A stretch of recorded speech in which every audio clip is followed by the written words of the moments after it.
Welcome back to the Horror Movie Files. Today's topic will be the revised file of the often overlooked found footage horror, The Bay. But before we continue, a word from our sponsors, the Patreon. Geeks and Gnomes has a wide array of content, including written stories, videos, shorts, and digital art. Of course, this includes the SCP Horror Movie Files, which helped start this YouTube channel. But I'd also like to advertise my more original and ambitious project in development, which I call Endless Conflict, that I'm slowly starting to post more official videos here on YouTube. Supporting the Patreon is the best way to get access to new content way ahead of time. And though I take suggestions anywhere, requests made by patrons are always given first and fast priority. There is also a 7-day free trial in case you change your mind later, so there's no need to worry if it turns out you don't like our content. Now back to the file. This video will contain images and descriptions of rashes, infection, blistering skin, intense and internal bleeding, dead bodies, giant parasitic bugs, and related topics. If none of that bothers you, then let's begin with SCP-AAK. SCP-AAK, codename the Isopod Plague, Object Class Euclid. Special Containment Procedures. The remaining SCP-AAK instances are contained in an aquatic pool of 4 by 4 meters wide and 10 meters deep, located at Site AA. The water level of the pool is to never go any higher than 5 inches, as doing so will allow the instances a better chance to escape. A single live pig is thrown into the pool on a weekly basis for the instances to feed on. This process must be kept to a weekly basis to prevent SCP-AAK instances from swarming into an uncontrollable population. Pigs have proven to be the best alternative food source to SCP-AAK's normal diet, that being humans.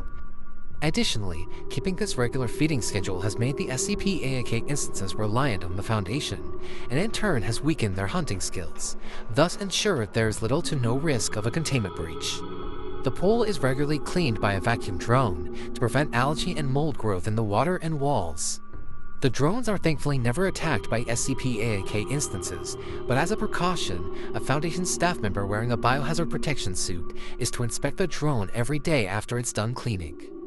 Remains of the pig do not need to be removed from the pool, as the SCP-AAK instances tend to eat even the bones when hungry enough. Keeping the instances hungry is also beneficial, as it sometimes leads to cannibalism, which helps regulate their population without requiring Foundation staff to risk their lives by interfering directly. Description: SCP-AAK is a mutant species of the parasitic isopod species known as Simithoa exigua. Just like the normal variants, SCP-AAK likes to eat the tongue and insides of its host. However, SCP-AAK instances differ from the normal breed due to exposure of radioactive material and various chemicals, leading to them growing bigger, becoming more adaptive, and not only desiring larger prey, but leading to worse symptoms upon infection. Each individual SCP-AAK instance is extremely aggressive, and even though they normally spread their parasitic infection by waiting for a potential host to eat infected fish, they are fully capable of forcing their way into the host by any means available, whether it be forcefully entering the mouth or burrowing into the nearest exposed skin. Once they are desperate or hungry enough, nothing is off the table. Key signs of SCP-AAK infection include abnormally large rashes across the body, blisters and bumps on the skin, internal bleeding, intense skin sensitivity, and a weakened immune system. With these being the first symptoms for the first few hours of infection, it's easy to confuse it for another kind of sickness or just a strange rash, which a previous outbreak has shown that this can allow SCP-AAK to fly under the radar until it is too late.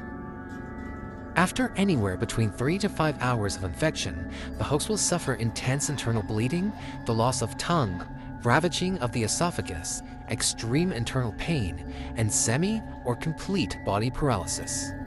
From here, the body will continue to fall apart from the inside out until the host has finally died.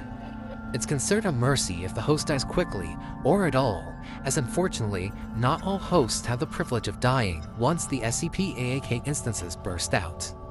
It should be noted that this is normal infection of consuming affected fish or being exposed to affected flesh that is infested with SCP-AAK eggs. as being infected by an adult that has found its way into the body tends to lead to much worse symptoms occurring at a much faster rate. Upon reaching adulthood, the SCP-AAK instances will tear their way out of the mouth and throat of the host and attempt to find new hosts to bury into to either continue their life cycle through infection or just for the sake of more food. The longest it has taken for an instance to reach adulthood is 12 hours. Additionally, adults are extremely dangerous as they are fast, sneaky, and only need to get close to one's mouth in order to infect them with the eggs. Testing has shown that newborn SCP-AAK instances are extremely adaptive to their hosts, meaning not only that if an SCP-AAK instance was to feed on a large host, like a cow or even an elephant, it would grow exponentially bigger, but it's also possible for them to develop certain traits that would make them even more savage predators, such as more durable shells and even pinchers for combat. It should be noted that SCP-AAK instances are considered a threat, not just through their vile infection, but also their intense and seemingly endless hunger, especially in swarms. A single instance can only try to ambush its prey for the sake of feeding or infection, but a whole swarm will not hesitate to consume a potential victim while leaving nothing but a bloody and mangled corpse. Additionally, testing has shown they are incredible swimmers. When they have access to deep water, they don't just swim fast, but they are also good at trapping and ambushing their prey for feeding. With their high infection and breeding rates, aggressive swarming, and swimming advantage, a single SCP-AAK instance could decimate an entire population within 12 hours or less, and easily spread far beyond given the chance. The Foundation is very lucky it contained SCP-AAK when it did, as if it was able to spread far beyond a single small town, they would continuously grow in numbers and size while adapting and overcoming any new prey they encounter.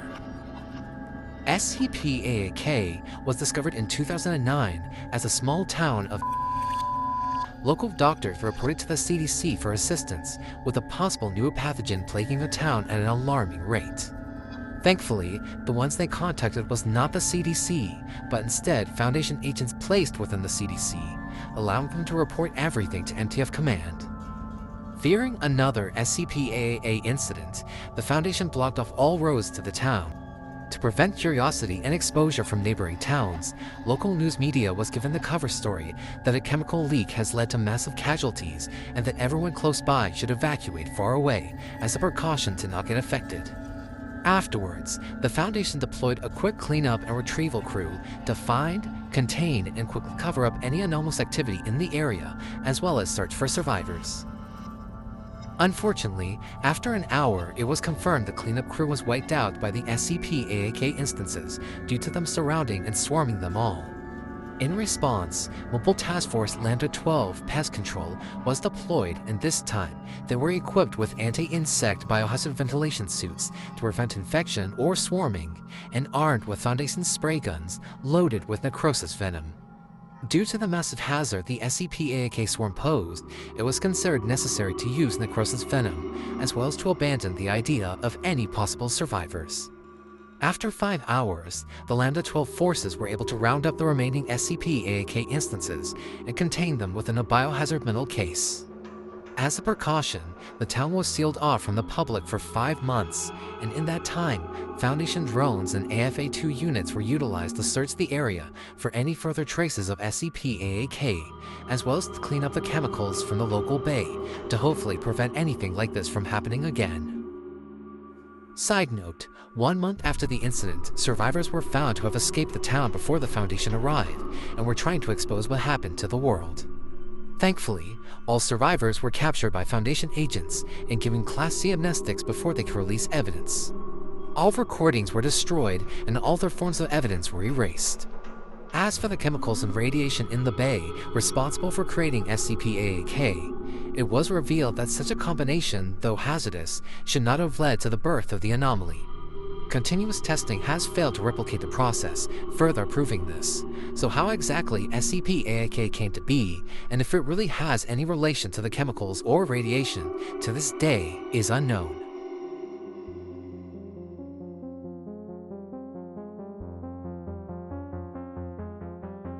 And that was SCP-AAK. Thank you to everyone for watching this video to the end. Please subscribe to the channel if you haven't already. I'm so close to reaching my 200 subscriber goal, as at the time of recording, I have about 186 subscribers. But please, don't forget to leave a like on the video and comment down below what you thought. As I always say, all criticism is helpful to creators, so please don't hold back on your opinions. Also, please be sure to check the links in the description below, so you can follow me on all my social media outlets to stay up to date with all my content. There is also the wiki page for the SCP horror movie files, which is the best place to find all related content, so please be sure to check that out. Link is also in the description. And finally, a very special thank you to all my patrons who support me and do what I love.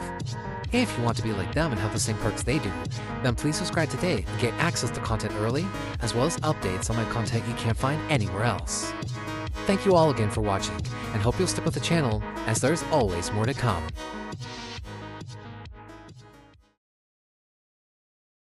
Eat your heart out, Paranormal Activity. The Bay is the best found footage horror movie I've ever seen. Though, I guess eat your tongue in this case.